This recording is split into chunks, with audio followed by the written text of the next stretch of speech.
Olá, sou o Padre Pedro Quintela, prior da Paróquia Nossa Senhora de Monte Caparica e também responsável da comunidade terapêutica Val d'Acor. Convido a fazermos, invocar o nome de Deus antes de começarmos este encontro sobre o livro do Apocalipse.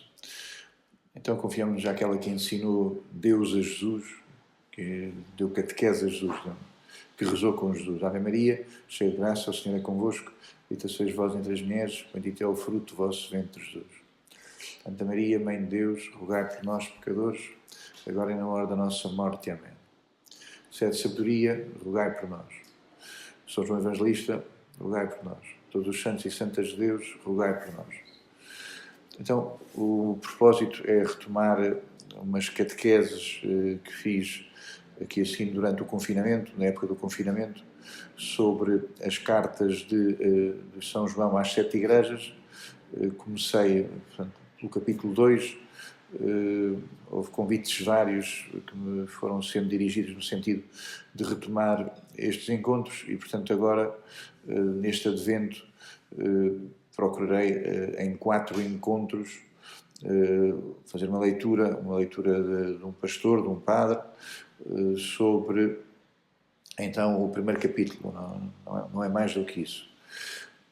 Bom, chamar a atenção, antes de mais, para o grande obstáculo que é o livro do Apocalipse.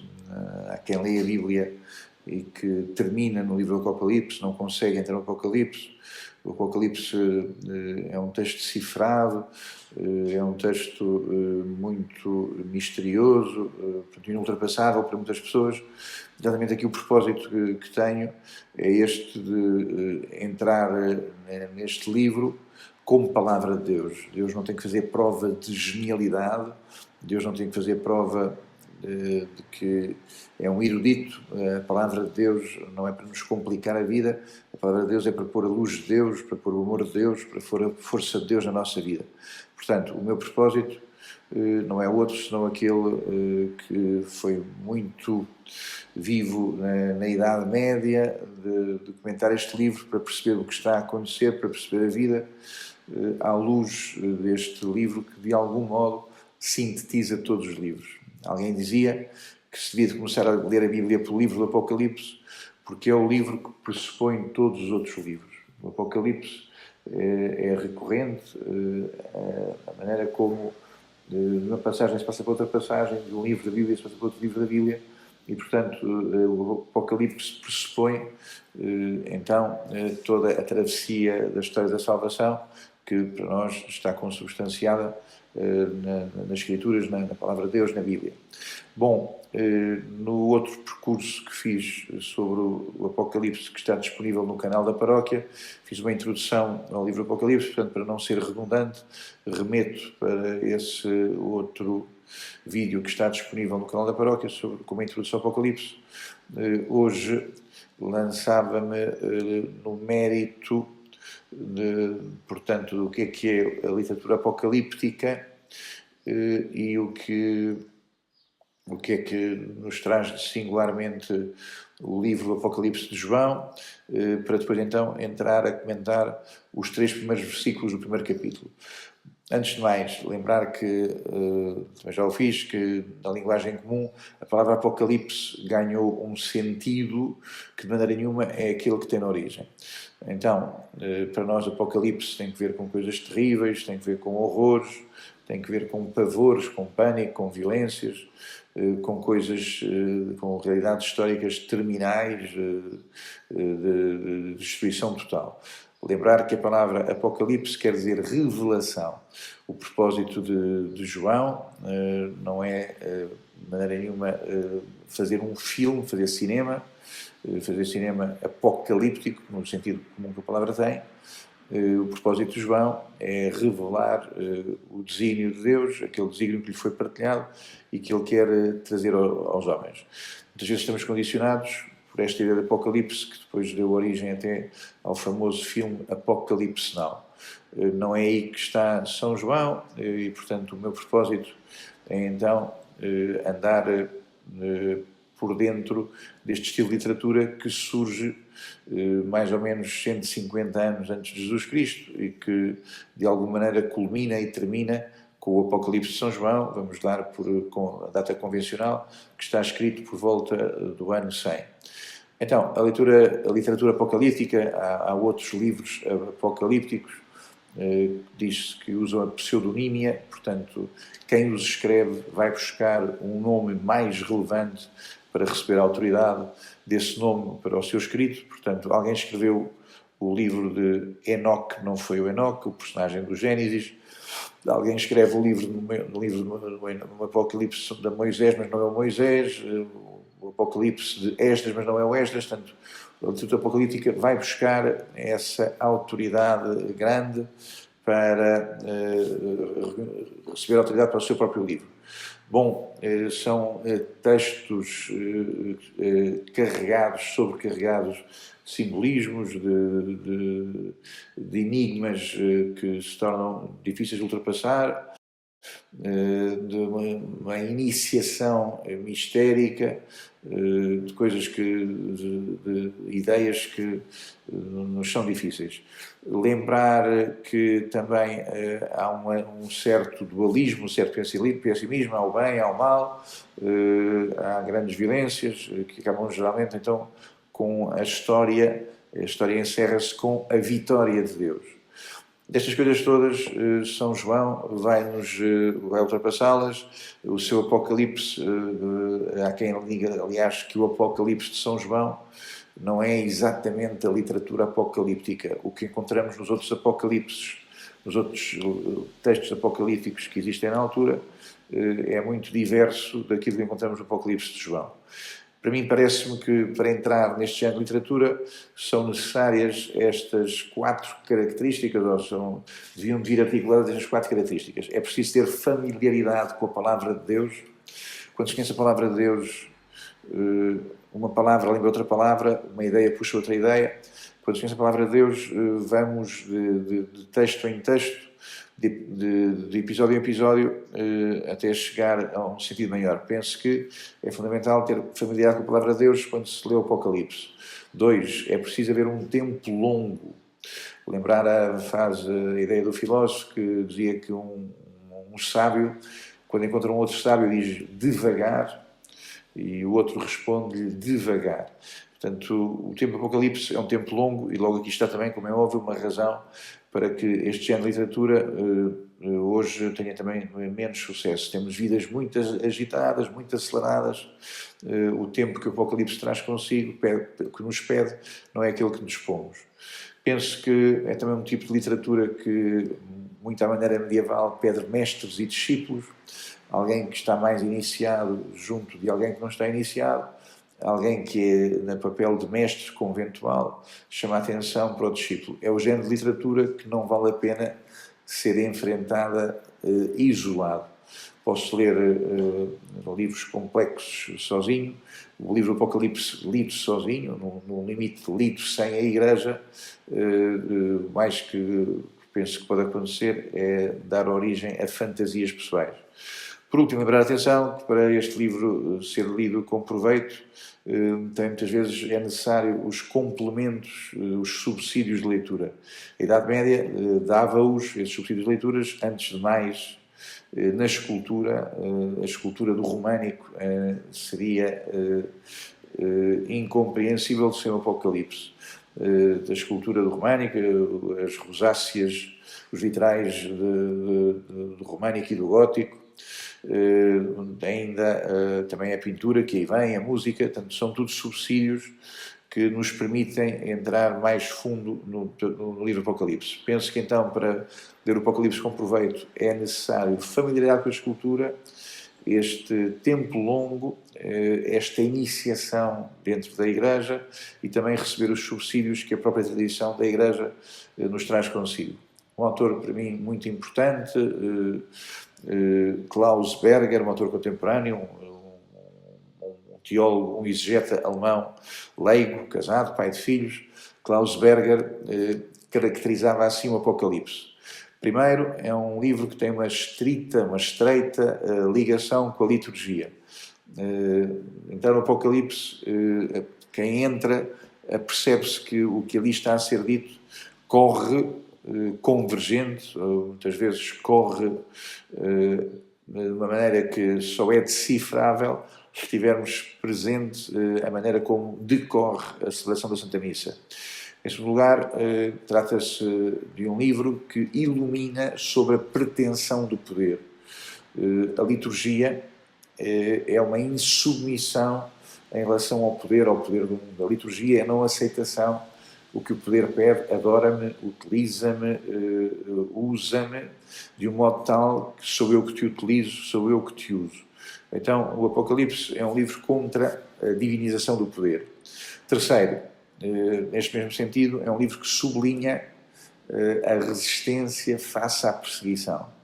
A resistência, o valor da resistência face à perseguição que os que têm fé são sujeitos. Quarto, não é realmente um livro enigmático, não é um livro que sirva para espraiar o gosto esotérico de quem muitas vezes se perde nesses pântanos.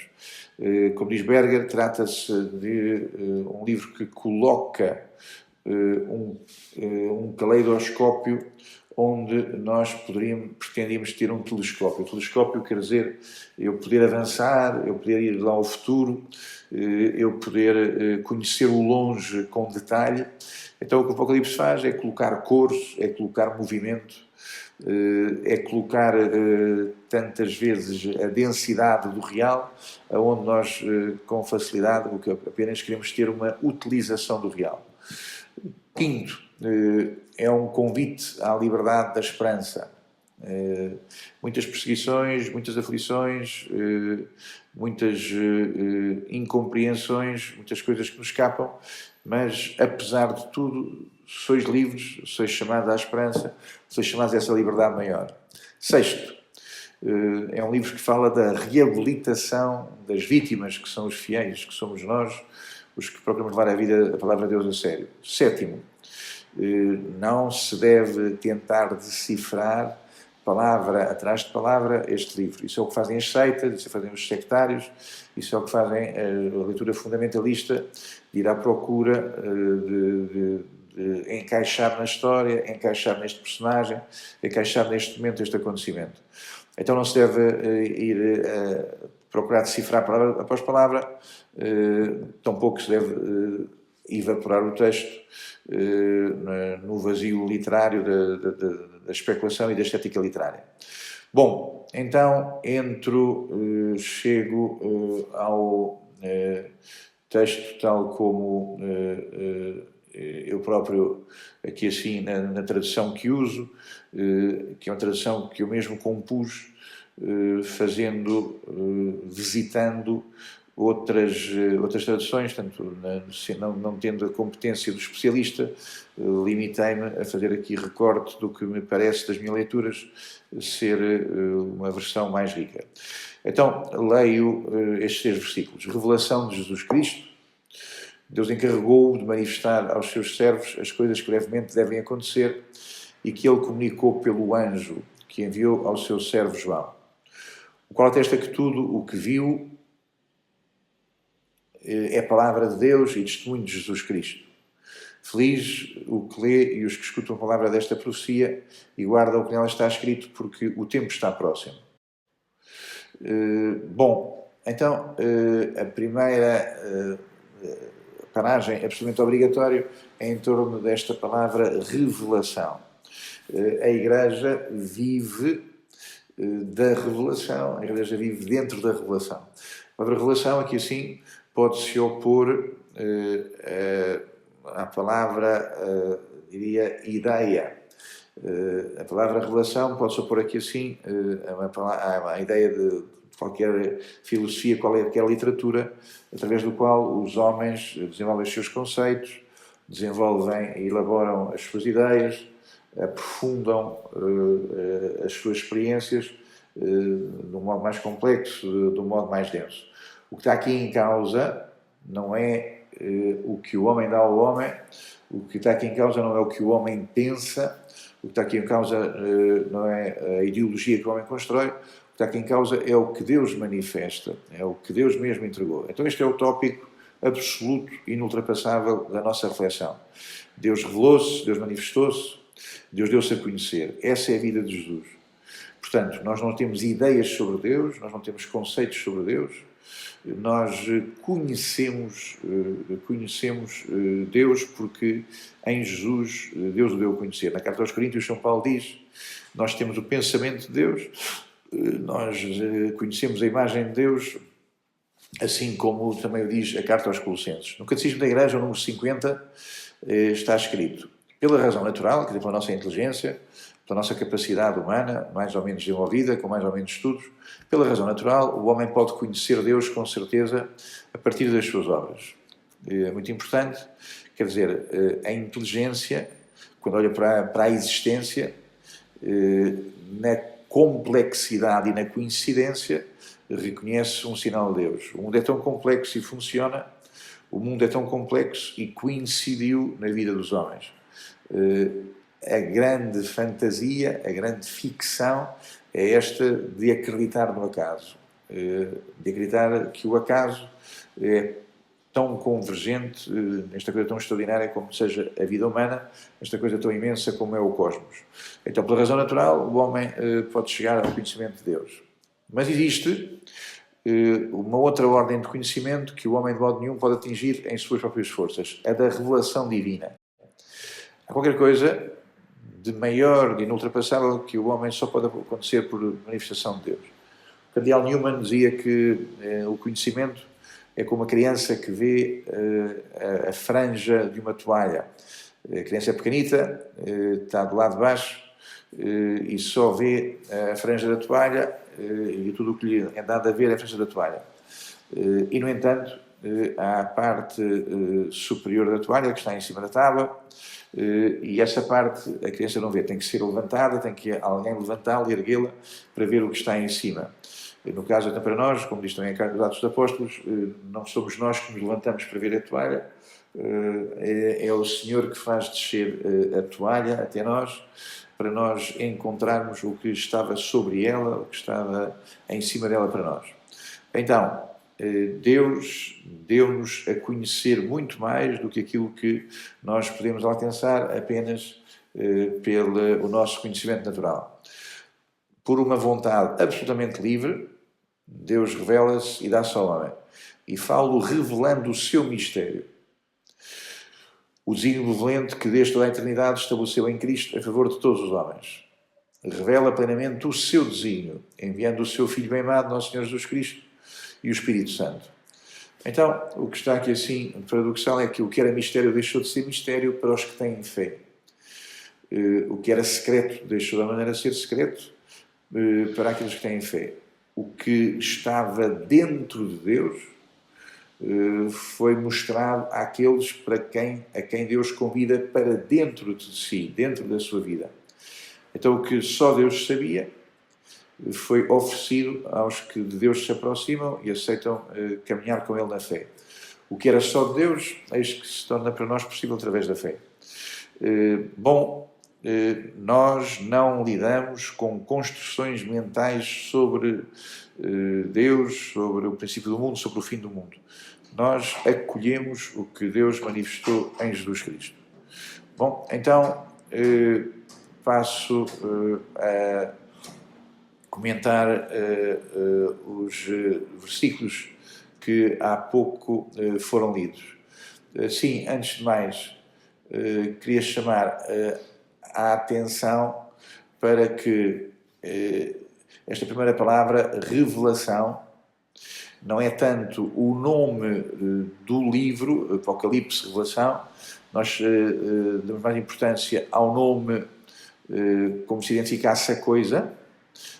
Por exemplo, falamos de Apocalipse no filme O Apocalipse Now. A palavra aqui, revelação, não deve ser para nós entendida como um nome, como um sujeito. O Manel, o Zé, os Lusíadas, a Divina Comédia. A palavra revelação não nos devia prender tanto como nome, mas devia-nos chamar mais a atenção como atuação. Então, o que aqui está em causa, mais do que o nome do livro, é o desenvolvimento dramático da maneira como Deus comunica a sua vida aos homens e os homens aceitam ou não aceitam. O que está aqui em causa nestes 22 capítulos é a revelação do desígnio de Deus e todo o transe e toda a violência e toda a liberdade e toda a santidade e toda a comunhão que os homens aceitam sim ou não em relação a este encontro com Deus. A primeira palavra, revelação. Não de curiosidades, revelação não daquelas insanidades de querer saber o dia do fim do mundo, de querer saber quem é que vai morrer, dos desastres, das guerras, etc. Não é uma revelação de curiosidades, não é um caminho para uma espiritualidade obscura, de enigmas indecifráveis.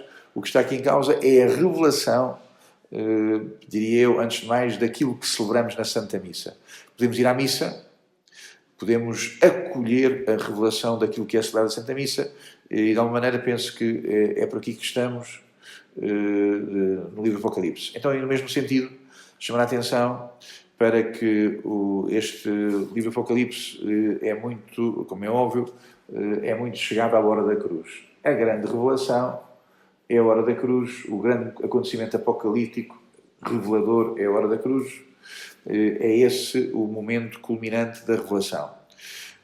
Há aqui uma proximidade também entre o Apocalipse e os Atos dos Apóstolos. Os Atos dos Apóstolos são uma narrativa de episódios escolhidos da vida da Igreja nascente. Portanto, o que os Atos dos Apóstolos dizem como história, o Apocalipse diz como símbolo. Deus a fazer história nos Atos dos Apóstolos de maneira narrativa, Deus a fazer história nos grandes gestos de salvação no Apocalipse. Apocalipse e Atos dos Apóstolos, ambos se interessam pela história da Igreja narrada, pela história da Igreja celebrada, no caso do Apocalipse. De algum modo, os dois mais importantes apóstolos são São Pedro e São João. São Pedro, aquele em quem o Senhor funda a sua Igreja. São João, aquele que vai mais fundo na experiência do que é o Evangelho. Obviamente que há Paulo, mas Paulo, se pertence ao grupo dos apóstolos, pertence posteriormente. Revelação, esta palavra que quer dizer retirar, reinsistir, portanto, uma palavra que aponta para reiteração, um retirar do véu, mas que ao mesmo tempo aprofunda ainda o que esse véu escondia. Quer dizer, quando se retira o véu do que é o desígnio de Deus, Deus não se torna mais pequeno. Quando se retirou o véu, quando se conhece o que é que está por trás do véu, Deus não se tirou mais pequeno, Deus torna-se mais rico, Deus torna-se mais misterioso, Deus torna-se mais digno de ser louvado por aqueles que, conhecendo o que estava debaixo do véu, mais espantados, mais adoradores, mais entusiastas ficam em relação ao que o Senhor manifesta. Então, primeira palavra, revelação, que é o acontecimento da Igreja, o acontecimento eclesial, é este acontecimento da revelação. Se estamos aqui assim, em torno desta revelação, é a revelação de Jesus Cristo. O Apocalipse só fala 3 vezes do nome de Jesus Cristo. Fala aqui, no versículo 1, no versículo 2 e no versículo 5. Depois há de falar 7 vezes de Cristo. Fala 3 vezes de Jesus Cristo, em versículos que têm a ver, de tal maneira, também com a manifestação da Santíssima Trindade. E fala 7 vezes de Cristo, que é a missão de Jesus. A missão de Jesus é ser o Cristo. A missão de Jesus é de ser o Messias, é de ser aquele que realiza o desígnio de salvação do Pai. E o mesmo livro do Apocalipse fala 14 vezes de Jesus, só Jesus. 14 é 2 vezes 7. Jesus é o acontecimento na história, é o acontecimento concreto, é o acontecimento incluído na nossa história do desígnio de Deus do Messias. Bom, então, esta expressão de Jesus Cristo, encontramos-la em São Paulo, encontramos-la aqui em São João, poucos outros momentos aparece esta nomeação de Jesus como Cristo, que é absolutamente decisiva. O que é a fé dos cristãos? É reconhecer que aquele Jesus da Nazaré era o Messias no qual Deus queria manifestar a sua salvação. Bom, é-nos apresentada esta relação de Jesus Cristo, que Deus encarrega de acontecer em favor dos seus discípulos, e que esta relação foi comunicada pelo anjo. Quem é este anjo? Não vou ser eu que vou decifrar estas expressões que têm sempre a sua carga, diria, simbólica e inultrapassável. João quis deixar, da maneira que assim, nestes nomes, nestas metáforas, como é óbvio, quis deixar um tipo de desafio que é o de não sermos, diria, materialistas. Nem tudo é números, nem tudo são definições, nem tudo são utensílios, nem tudo são instrumentos, nem tudo é técnica. Na arte, na literatura, na grande arte, na grande literatura, o símbolo está aberto ao tamanho de Deus. Quem é o anjo? Há quem considere que o anjo seria um anjo. Mais difícil, há quem considere que o anjo seria Jesus Cristo.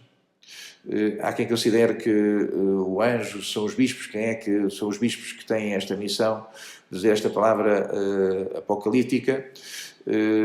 O padre Charlier, um padre dominicano, diz que o anjo, quer dizer, aquele que sabe o que Deus quer dizer aos homens, é a fé. Portanto, o anjo é um nome que São João dá à fé, e a mim parece-me qualquer coisa bastante plausível.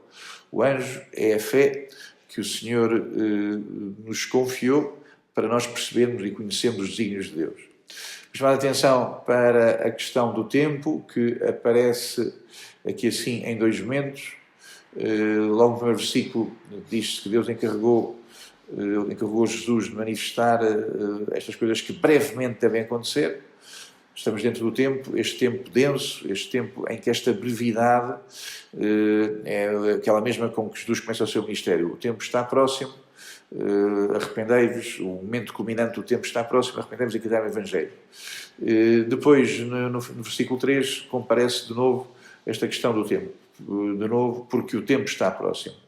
Então, lembrar que o tempo é dito pelos textos sagrados, nestes textos que estão escritos em grego, o tempo é dito de duas modalidades. Uma é o tempo cronos, que são as cronologias, que são as datas. O tempo, estamos a terminar o ano 2025, o tempo, o ano 1000, portanto, este tempo que é passível de ser medido, de ser mensurado. Este tempo de cronos, cronómetro, cronologia, cronos, o tempo que é representado pelos antigos como comendo os seus filhos. O tempo mastiga-nos a todos, o tempo há de nos levar a todos. Este tempo também entra 4 vezes no Apocalipse, capítulo 2, versículo 21, 6, 11, 10, 6, 23. Este tempo aparece em torno do número 4, é o tempo limitado, é o tempo que não tem eternidade de alguma maneira. Mas há outro tempo extremamente importante na Bíblia, na experiência dos cristãos, que é o tempo kairos, que é um tempo qualitativo, que é um tempo de graça. Graça, em grego diz kaira, que depois também da graça de Deus. Ave Maria, kaira, cheia de graça. Kaira, portanto, é a graça que está na vida da Virgem. Ora bem, então este é um tempo qualitativo no sentido que é um tempo favorável, é o tempo oportuno. Aparece 7 vezes no livro do Apocalipse. Estas coisas são casuais, os números que as palavras aparecem, penso que é preciso muito atrevimento para pensar que tantas coincidências são casuais. Há pouco dizia que é preciso um tempo longo para ler o texto. É óbvio que quem escreve o texto está dentro de um tempo longo, de um tempo meditado. E, portanto, estas 7 vezes, o número 7 significa plenitude, aparece com algum sentido. Há um tempo oportuno, há um tempo de plenitude que está aí a acontecer, que é o tempo da Igreja. Então, Kairos aparece em 1:3, 11:18, 12:12. No versículo 12:14 aparece 3 vezes. e aparece finalmente no capítulo 22, no capítulo que encerra o livro, no versículo 10, 22, 10. Bom, uma última passagem à palavra feliz, que nós podíamos dizer bem-aventurado. Bem-aventurado, feliz, é a mesma palavra que makairos, as bem-aventuranças em grego. A palavra que cá está é que é bem-aventurado. Então, o que abre o coração é esta revelação.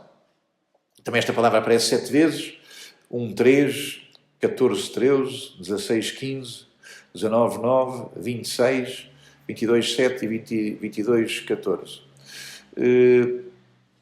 Estas palavras, estas realidades que eu escolhi aqui para chamar a atenção nesta minha primeira intervenção, como é óbvio, colocam-nos perante aquilo que é essencial. Jesus manifestou o seu desígnio, na fé, no tempo da nossa vida, podemos ter esta felicidade de quem se abre a Jesus, de quem conhece Jesus. Então, a revelação não é para nós de coisas quiméricas, de coisas de almanaque, de coisas de seita. A revelação é a revelação da vida que podemos ter na fé em Jesus. Convido esta semana que aí vem a pedirmos ao Senhor que se nos revele na fé, que o tamanho do seu amor, que o tamanho do seu desígnio, da sua santidade, que o tamanho do seu perdão, que o tamanho da sua luz e da sua verdade, que o tamanho da sua ressurreição sejam a vida da nossa vida. Glória ao Pai, ao Filho e ao Espírito Santo, como era no princípio, agora e sempre. Amém. Muito obrigado. Até para a semana.